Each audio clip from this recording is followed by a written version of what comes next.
பத்திரிகை நண்பர்களுக்கு எங்களுடைய காலை வணக்கத்தை தெரிவித்துக் கொள்கின்றோம். முதல்ல ஒரு நல்ல மகிழ்ச்சியான செய்தி எங்களுடைய முன்னாள் மாநில தலைவர், தற்போது இணையமைச்சராக இருக்கக்கூடிய அண்ணன் டாக்டர் எல் முருகன் அவர்கள் மறுபடியும் ராஜ்யசபா உறுப்பினராக மத்திய பிரதேசத்திலிருந்து போட்டி போடுறாங்க. எங்களுடைய கட்சி அதிகாரப்பூர்வமாக இன்றை அறிவித்திருக்கின்றோம். பத்திரிகை நண்பர்கள் வாயிலாக நம்முடைய பாரதிய ஜனதா கட்சியினுடைய தொண்டர்கள், தலைவர்களுடைய சந்தோஷத்தை வெளிப்படுத்திக் கொள்கின்றோம். அவருடைய பணி சிறக்கட்டும். உறுப்பினராக மத்திய பிரதேஷ், தமிழகம் எல்லாத்துக்குமே அவருடைய வேலை இன்னும் மக்களுக்கு சென்று சேரட்டும். இன்னைக்கு நம்முடைய சட்டப்பேரவையில 2 தீர்மானங்களை நம்முடைய திராவிட முன்னேற்ற கழகத்தினுடைய அரசு, முதலமைச்சர் திரு மு.க. ஸ்டாலின் அவர்கள் கொண்டு வந்திருக்கிறாங்க. இந்த 2 தீர்மானங்களை பற்றி கொஞ்சம் விலாவரியா பேச வேண்டிய கடமை எங்களுக்கு இருக்கு. ஏன்னா 2 முக்கியமான தீர்மானங்கள் தான். அந்த தீர்மானம் சரியா தவறா அப்படிங்கறது பாரதிய ஜனதா கட்சியின் நிலைப்பாட்டை எங்களுடைய சட்டமன்ற குழு தலைவர் திரு நயினார் நாகேந்திரன் அவர்கள் தெரிவித்துவிட்டு வெளிநடப்பு செஞ்சிருக்கிறாங்க 4 சட்டப்பேரவை உறுப்பினர்கள் கூட. முதல் தீர்மானம் ஒரே நாடு ஒரே தேர்தல், இதற்கான தீர்மானம். இதை திராவிட முன்னேற்ற கழகம் எதிர்த்து இன்னைக்கு ஒரு தீர்மானம் கொண்டு வந்திருக்கிறாங்க. பாரதிய ஜனதா கட்சியின் நிலைப்பாடுகளை மிக தெளிவாக இருக்கின்றோம். ஒரே நாடு ஒரே தேர்தல் என்பது தேவை என்று சொல்வதை விட இது காலத்தினுடைய கட்டாயம். ஏன் காலத்தினுடைய கட்டாயம்னா, சுதந்திர இந்தியாவிற்கு நடைபெற்ற முதல் தேர்தல் 1952. 52 நடைபெற்ற முதல் தேர்தல்ல அன்னைக்கு 543 எம்பிக்கள் இல்லைங்க. 400 சில்லற எம்பி தான் இருந்தாங்க. 469 பேர் இருந்தாங்க.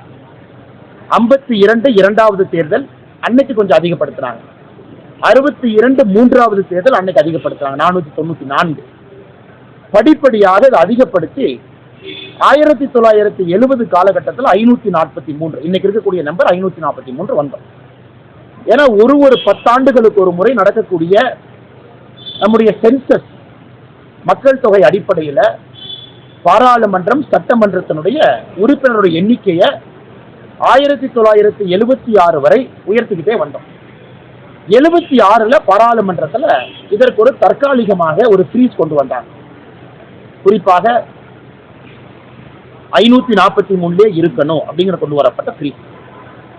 அது 2001 வரை 25 ஆண்டுகள் அந்த ஃப்ரீஸ் அப்படியே இருந்துச்சுங்க.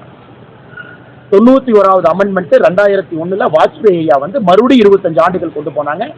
இது 2026 வரைக்கும் இன்னைக்கு இருக்கு. அதாவது மக்களவை உறுப்பினர்கள், மாநிலங்களவை உறுப்பினர்கள், சட்டப்பேரவை உறுப்பினர்கள், இது ஒரு பகுதிங்க. ஏன்னா 2 கிட்டத்தட்ட கலந்துருக்கிறதா, 2 தீர்மானமே ஒரு பகுதியில் ஒன்னா இருக்கு. அதே போல சுதந்திர இந்தியாவில் 1952 இந்தியா முழுவதும் ஒரே நேரத்தில் தேர்தல். 1957 இந்தியா முழுவதும் ஒரே நேரத்தில் தேர்தல். 1962 இந்தியா முழுவதும் ஒரே நேரத்தில் தேர்தல். 1967 இந்தியா முழுவதும் ஒரே நேரத்தில் தேர்தல். நீங்க பாத்தீங்கன்னா அந்த 2 தீர்மானம் என்ன திமுக கொண்டு வந்திருக்கின்றார்களோ, முதல் 4 தேர்தலை பொறுத்தவரை உறுப்பினர்கள் எண்ணிக்கை மக்கள் தொகை அடிப்படையில் உயர்ந்துச்சு. அதே நேரத்தில் தேர்தலும் கூட ஒரே நேரத்தில் நடந்துச்சு. இப்ப எங்க பாத்தீங்கன்னா அந்த 2 தீர்மானத்தை தனித்தனியாக பிரித்து பேச வேண்டும் என்றால், காங்கிரஸ் 1960 லேட்டர் 60 முடிகின்ற காலகட்டத்தில் 2 முறை ஆர்டிகல் 356 பயன்படுத்தி மாநிலத்தினுடைய ஆட்சியை கலைச்சாங்க. இந்திரா காந்தி அம்மையார் அவர்கள் முழுமையா பயன்படுத்த ஆரம்பிச்சாங்க. இன்னைக்கு தேதியில இந்தியாவில் 356 ஆர்டிகல் 91 முறைக்கு மேல பயன்படுத்தி இருக்கோம். இந்திரா காந்தி மட்டுமே 50 முறைக்கு கிட்டத்தட்ட பயன்படுத்தியிருக்கிறார் வேறு காலகட்டத்தில். அப்ப என்ன ஆச்சுனாங்கன்னா, தேர்தலினுடைய தன்மைகள் மாறி, டைம் டேபிள் மாறி, லோக்சபா எலெக்ஷன் ஒரு நேரமும், அசம்பிளி எலெக்ஷன் ஒரு நேரமும் முழுசா மாறிடுச்சு. இந்தியாவை பொறுத்தவரை அடிப்படையிலே இந்த நாட்டில் ஒரே தேர்தல் தான் அடிப்படையிலே முதல் 20 ஆண்டுகளுக்கு நாம் இருந்தோம். அதன் பிறகு காங்கிரஸ் கட்சி 356 பயன்படுத்த ஆரம்பித்து தேர்தலினுடைய சூழ்நிலையும் காலகட்டமும் மாறி மாறி இன்னைக்கு ஒரு வருஷத்துல சராசரியாக 5லிருந்து 7 தேர்தலை நாம் இந்தியா பார்க்கிறோம். 5 ஆண்டுகளுக்கு ஒரு முறை மாறி மாறி சட்டசபை தேர்தல், பாராளுமன்ற தேர்தலை பார்க்கிறோம். எதற்காக பாரதிய ஜனதா கட்சி ஒரே நாடு ஒரே தேர்தல் வேண்டும் என்கின்ற கொள்கையை நாங்கள் வைத்திருக்கின்றோம் என்றால், நம்முடைய முன்னாள் தமிழகத்தினுடைய முதலமைச்சர் கலைஞர் கருணாநிதி அவர்கள் தன்னுடைய நெஞ்சுக்கு நீதி புத்தகத்துல பாகம் 2ல பக்கம் 273 சொல்லியிருப்பாங்க, ஒரே நாடு ஒரே தேர்தலை கலைஞர் கருணாநிதி அவர்கள் ஆதரித்திருப்பார். நெஞ்சுக்கு நீதி புத்தகத்தை பாகம் 2 பக்கம் 273 என்ன சொல்லியிருப்பாங்கன்னா, தேர்தல் இந்த மாதிரி மாறி மாறி வர்றனால ஆட்சி இயந்திரம் செயல்பட முடியாமல் ஸ்தம்பிச்சு நிற்குது. அதனால் ஒரே நாடு ஒரே தேர்தல் என்பது ஆட்சியாளர்களுக்கு ஆட்சி இயந்திரம் தொடர்ந்து வேலை செய்வதற்கு ஏதுவாக இருக்கும் என்று கலைஞர் கருணாநிதி அவர்கள் 1970 காலகட்டத்தில் எழுதியிருக்காங்க. இன்னைக்கு அவருடைய மகன் தமிழகத்தினுடைய முதலமைச்சராக இருக்கக்கூடிய மு.க. ஸ்டாலின் அவர்கள் தன்னுடைய தந்தையினுடைய புத்தகத்தை படிக்கலையான்னு எங்களுக்கு தெரியல. அதே நேரத்தில் திமுகவினுடைய ஒரு காலத்தினுடைய கொள்கை ஒரே நாடு ஒரே தேர்தலா இருந்துச்சு. அதை ஏன் மாத்துறாங்கன்னு தெரியல. ஆனால் ஒரே நாடு ஒரே தேர்தல் என்பது காலத்தினுடைய கட்டாயம். நம்முடைய நாடு இப்ப இல்லைன்னா கூட ஃபியூச்சர்ல போய்த்தாங்கன்னு ஆகணும். அது இன்னைக்கு 2024 தேர்தலில் வரப்போகுதா? இதை நான் பாரதிய ஜனதா கட்சி மாநில தலைவராக சொல்வதை விட உங்களை போன்ற ஒரு சாதாரண மனிதனாக சொல்ல வேண்டும் என்றால் 2024 வருவதற்கான சாத்தியக்கூறுகள் குறைவு. ஏன்னா ராம்நாத் கோவிந்த் அவர்கள் ரிப்போர்ட்டை கொடுக்கணும். அந்த ரிப்போர்ட் இந்தியாவினுடைய எல்லா சட்டப்பேரவைக்கு போகணும். சட்டப்பேரவையில் 3/2 பங்கு ஆதரவு கேட்கணும். அதன் பிறகு பாராளுமன்றத்தில் கம்பைன்டு சிட்டிங் ஆஃப் லோக்சபா ராஜ்யசபால பாஸ் ஆகும். இப்ப இருக்கக்கூடிய 40 நாள் அது நடக்குமான்னு கேட்டீங்கன்னா பிராக்டிகலி நடப்பதற்கான சாத்தியக்கூறுகள் பிராக்டிகலி இல்லை. அதனால் ஒரே நாடு ஒரே தேர்தல் கண்டிப்பா நடக்கணும். அது எல்லோருடைய விருப்பமும். அது இதுல பாரதிய ஜனதா கட்சி 2024 பாராளுமன்ற தேர்தலுக்கு முன்பு சொல்றாங்களா தெரியல, பொறுத்திருந்து பார்க்கணும். ஆனா இன்னைக்கு நம்முடைய நிலைப்பாடு நிச்சயமாக ராம்நாத் கோவிந்த் அவர்களுடைய அறிக்கை, முன்னாள் ஜனாதிபதி அறிக்கை வரணும். அதுல என்ன சொல்லியிருக்காங்கன்னு பார்க்கணும். அவங்க மக்கள்கிட்ட அரசியல் தலைவர்கள்ட்ட கருத்து கேட்கறாங்க. அதை பொறுத்து மக்களுக்கு தெரியும் அந்த கமிட்டி என்ன சொல்றாங்க, என்ன டேட்டை வைக்கிறாங்க, என்ன டைம் ஃப்ரேம் வைக்கிறாங்க. இப்ப இரண்டாவது தீர்மானத்தில் என்ன சொல்றாங்கன்னா, மக்கள் தொகை அடிப்படையில் பாராளுமன்ற உறுப்பினர்கள் மட்டும் இல்லைங்கன்னா சட்டப்பேரவை உறுப்பினர்களும் கூட, ஏன்னா ஒரே நேரத்தில் ரெண்டும் நடக்கணும். சட்டப்பேரவை உறுப்பினர்களை அதிகப்படுத்தணும், பாராளுமன்ற உறுப்பினர் அதிகப்படுத்தணும். 234 இருந்து சட்டப்பேரவை உறுப்பினர்கள் அதிகமாகணும், 543 பாராளுமன்ற உறுப்பினர்கள் அதிகமாகணும். இது ஏன் அதிகமாகணும்? இது கண்டிப்பா அதிகமாகணும், அது எந்த மாற்று கருத்து இல்லைங்கன்னா. எப்படி அதிகமாகணும் அதற்கான மாற்று கருத்துக்கள் நம்ம எல்லோருக்கும் இருக்கு. ஏன் அதிகமாக வேண்டும் என்றால், இன்னைக்கு ஒரு எம்பி 20 லட்சம் பேர்த்த பார்க்க முடியாது. அந்த எம்பினால 20 லட்சம் பேர்த்துக்கு நியாயம் கொடுக்க முடியாது. அந்த எம்பினால 20 லட்சம் பேர்த்துக்கு சேவை பண்ண முடியாது. ஒரு எம்எல்ஏ தமிழகத்துல சோழிங்கநல்லூர் போயிட்டீங்கன்னா 5.5 லட்சம் 6 லட்சம், ஹார்பர்ல 1,85,000. இதெல்லாம் தமிழகத்தில் இருக்கக்கூடிய பெரிய தொகுதி சிறிய தொகுதி அடிப்படையில்.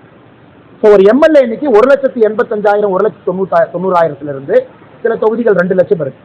அங்கிருந்து 5.5 லட்சம் வரைக்கும் ஒரு எம்எல்ஏ கொடுக்கிறோம். அவர்களால் பணி செய்ய முடியுமான்னு கேட்டீங்கன்னா அவங்களாலே முடியாது. அதனால அரசு நிர்வாகம் ஸ்தம்பிச்சு நிற்கிறது. அதாவது அரசு இயந்திரத்தை பொறுத்தவரை அதிகாரிகள் நடத்துறாங்க, அரசியல்வாதிகளால் நடத்த முடியல, மக்களை சந்திக்க முடியல. ஒரு எம்எல்ஏ ஆபீஸ்ல எத்தனை பேர் போய் எம்எல்ஏ பார்க்க முடியுது? அதனால இன்னைக்கு நிச்சயமாக பாராளுமன்ற உறுப்பினர்கள் சட்டமன்ற உறுப்பினர்களுடைய எண்ணிக்கை உயர்த்தணும். இது 1976 543 ஃப்ரீஸ் பண்ணாங்க. ஏன் ஃப்ரீஸ் பண்ணாங்க அப்படிங்கறத முதலமைச்சர் ஸ்டாலின் அவர்கள் மறைக்க கூடாது. அசாம்ல பிரச்சனை ஆச்சு, ரெஃப்யூஜி அதிகமா வந்தாங்க, பங்களாதேஷ்ல இருந்து வந்தாங்க. அப்ப அசாம் அக்காடு கையெழுத்து போட்டாங்க. அதன் பிறகு பாராளுமன்றத்தில் ஏகமனதாக 1976 இருந்து 25 ஆண்டுகள் 2001 வரைக்கும் ஃப்ரீஸ் பண்ணிடலாம். 2001 இருந்து வாஜ்பேயியா மறுபடியும் 25 ஆண்டுகள் ஃப்ரீஸ் பண்ணாங்க, 91வது அமெண்ட்மெண்ட். இன்னைக்கு 2026 வரைக்கும் தான் ஃப்ரீஸ் இருக்குன்னா.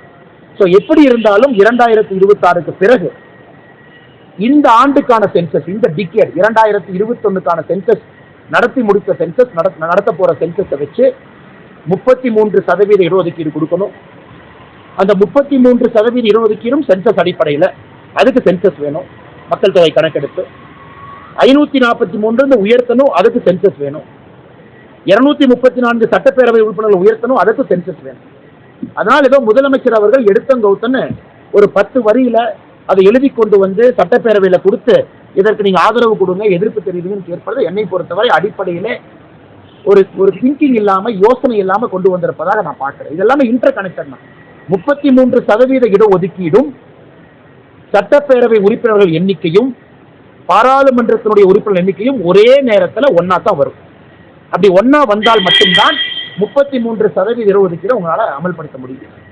அது இன்னைக்கு நம்ம தெளிவா சொல்லியிருக்கோம். 2026க்கு பிறகு நடக்க போகின்ற சென்சஸ் அடிப்படையில் 2024க்கு அடுத்து வரக்கூடிய எலெக்ஷன், அது 29 பார்லிமெண்டா இருக்கும், அதுக்கு முன்னாடி வர சட்டப்பேரவையா இருக்கும், அதற்கு 33% இடஒதுக்கீடு பாராளுமன்றத்தில் சொல்லியிருக்கோம் என்றால் நிச்சயமாக இது வரும். இப்ப இரண்டாவது கருத்து, பாரதிய ஜனதா கட்சி தமிழகத்துல மக்கள் தொகை அடிப்படையில் மட்டும் இந்த உறுப்பினர்கள் எண்ணிக்கை அதிகரிப்பதை எப்படி பார்க்கலாம்? சோ பாரதிய ஜனதா கட்சி இதை தெளிவாக சொல்லிக் கொண்டிருக்கின்றோம். மக்கள் தொகை மட்டுமே ஒரு கணக்கீடாக இருக்கக்கூடாது என்பதிலே பாரதிய ஜனதா கட்சி தமிழகத்தினுடைய கருத்து தொடர்ந்து சொல்றோம். Population is not the only criteria. காரணம், இன்னைக்கு ஒரு மாநிலத்தினுடைய டோட்டல் ஃபர்டிலிட்டி ரேஷியோ டிஎஃப்ஆர், அதாவது சராசரியாக ஒரு தாய்க்கு எத்தனை குழந்தை பிறக்கிறாங்க, இந்தியாவுடைய ரீப்ளேஸ்மெண்ட் ஃபர்டிலிட்டி லெவல் 2.1. இன்னைக்கு சில மாநிலங்கள் 3 இருக்கு, சில மாநிலங்கள் 1.7 இருக்கு, சில மாநிலங்கள் 2.1 மீட் பண்ணிருக்கோம். தமிழகம் போன்ற மாநிலங்கள் பாப்புலேஷன் கண்ட்ரோல்ல 1.9 2.1 இருக்கு. அப்படி இருக்கும் பொழுது நம்முடைய பிரதமர் அவர்கள் மொடாலிட்டி பத்தி சொல்லல, பாரதிய ஜனதா கட்சி எப்படி இருக்கும் என்று சொல்ல. பாரதிய ஜனதா கட்சியை பொறுத்தவரை ஒரே நாடு ஒரே தேர்தல். பாரதிய ஜனதா கட்சியை பொறுத்தவரை உறுப்பினர்களுடைய எண்ணிக்கை அதிகப்படுத்தும். அதனால் யாருக்கும் பாதகம் இல்லாம, எந்த ஒரு மாநிலத்திற்கும் பிரச்சனை இல்லாம எல்லா மாநிலமும் சுமூகமா எடுத்துட்டு போகும். உதாரணத்திற்கு இன்னைக்கு இருக்கிறத டபுள் பண்ணலாமா? இன்னைக்கு தமிழகத்துல 39 இருக்காங்க, இன்டூ 1.8 பண்ணலாமா? இல்ல யூபி இன்டூ 1.8 பண்ணலாமா? இன்னைக்கு இருக்கிறத அதே ப்ரொபோர்ஷனேட் ரேஷியோ அதிகப்படுத்தலாமா? ஒரு ஆப்ஷன் தான். அல்லது வேறு ஒரு கிரைட்டீரியா கொண்டு வந்து அதிகப்படுத்தலாமா? அது ஒரு ஆப்ஷன். ஸோ எதுவுமே சொல்லாதப்ப பாரதிய ஜனதா கட்சி தமிழகத்தினுடைய நிலைப்பாடு மக்கள் தொகை மட்டுமே அடிப்படை ஆதாரம் இல்லை என்று நாங்கள் தொடர்ந்து சொல்லியும் கூட முதலமைச்சர் அவர்கள் யாரை குழப்புவதற்காக இன்னொரு தீர்மானத்தை கொண்டு வந்திருக்காங்க. அதனால் 2 தீர்மானத்தை ஆழமா பார்த்தீங்கன்னா, அதிகப்படுத்தணும், ஒரே நாடு ஒரே தேர்தல் கொண்டு வரணும். மொடாலிட்டிஸை பற்றி எங்களுக்கும் கருத்து இருக்கு, அது வருகின்ற பொழுது பார்த்து கொள்ளலாம். யாருக்கும் பிரச்சனை இல்லாம மோடி ஐயா கொண்டு வருவாங்க, அதுல எந்த மாற்று கருத்தும் இல்லை.